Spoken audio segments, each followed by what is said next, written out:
2 దశాబ్దాల తర్వాత తాలిపేరు ప్రాజెక్టుకు రంగులు.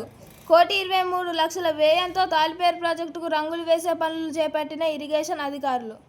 భద్రాద్రి కొత్తగూడెం జిల్లా చర్ల, దుమ్ముగూడెం మండలాల్లోని 24,700 ఎకరాల సాగునీరు అందించే తాలిపేరు ప్రాజెక్టు ఈ ప్రాంత రైతులకు వరప్రసాదం లాంటిది.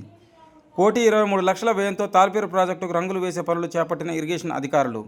తాలిపేరు ప్రాజెక్టుకు చెందిన 25 గేట్లకు రంగులు వేసే పనులు పూర్తి చేసినట్లు అధికారులు తెలిపారు. హైలెవెల్ బ్రిడ్జి ప్రాజెక్టు రంగులు వేసే పనులు జరుగుతున్నాయని తెలిపారు. తెలంగాణ రాష్ట్రంలో కొద్దిపాటి వర్షానికే నిండుకునే ప్రాజెక్టులో తాలిపేరు ముందుంటుంది. తాలిపేరు ప్రాజెక్టును పర్యాటక కేంద్రంగా మార్చాలని ఈ ప్రాంత ప్రజలు కోరుతున్నారు.